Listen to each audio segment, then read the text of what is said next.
అందరికీ నమస్కారం అండి.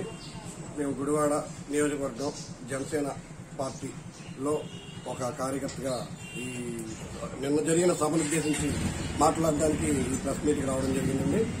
నిన్న తాడేపల్లిగూడెంలో తెలుగుదేశం పార్టీ మరియు జనసేన ఇద్దరి కలయికలో పార్టీ మీటింగ్ ఏర్పాటు చేయడం జరిగిందండి. ఈ సభని చాలా దిగ్విజయంగా చేసినందుకు తాడేపల్లిగూడెం ప్రజలకి, అలాగే మన తాడేపల్లిగూడెంకి చుట్టుపక్కల ఉన్న అన్ని గ్రామాలకి, అలాగే పట్టణాలకి వచ్చిన ప్రజలందరికీ కూడా నా అభినందనలు, నా కృతజ్ఞతలు తెలియజేస్తున్నాను. అలాగే ఇప్పుడు పార్టీలో వాళ్ళు తీసుకునే నిర్ణయాలు, చంద్రబాబు నాయుడు గారు కానివ్వండి, అలాగే జనసేన తరఫున మన పవన్ కళ్యాణ్ గారు కానివ్వండి, నిర్ణయాలు తీసుకుని వాళ్ళు కొన్ని సీట్లను ఏర్పాటు చేయడం అనేది జరుగుతుంది. అయితే ఏంటంటే ఇప్పుడు పార్టీలు వాళ్ళు మనం ఏమీ లేకుండానే నీకు ఇన్ని ఉంటే బాగుండు, ఆయనకన్నా ఉంటే బాగుండు, దీనికి ఇలా ఇస్తే బాగుండు, అలా ఇస్తే బాగుండు మనం చెప్తాం. ఏమీ లేకుండానే మనం ఎలా చెప్తే మరి పార్టీ అధినాయకులు అయ్యుండి వాళ్ళు ఏం చేస్తే బాగుంటుందని ఆలోచించకుండా చేయరు కదా. ఇప్పుడు పవన్ కళ్యాణ్ గారు ఎవరి దగ్గర తల వంచని వ్యక్తి.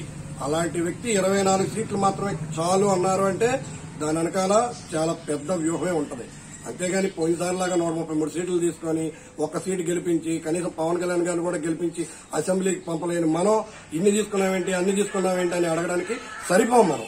కాబట్టి పవన్ కళ్యాణ్ గారు ఏ నిర్ణయం తీసుకున్నా దాని వెనకాల మంచి కార్యక్రమం మీద ఉద్దేశం అయ్యి ఉంటుంది తప్ప తప్పుడు ఉద్దేశం అయితే ఉండదో. ఆయన రూపాయికి గాని లేకపోతే ఏ అధికారానికి గాని తల వంచని వ్యక్తి. కాబట్టి పవన్ కళ్యాణ్ గారిని నేను పూర్తిగా నమ్ముతున్నాను. ఆయన ఏ నిర్ణయం తీసుకున్నా దానికి మేము ఆయన వెనకే ఉంటాము.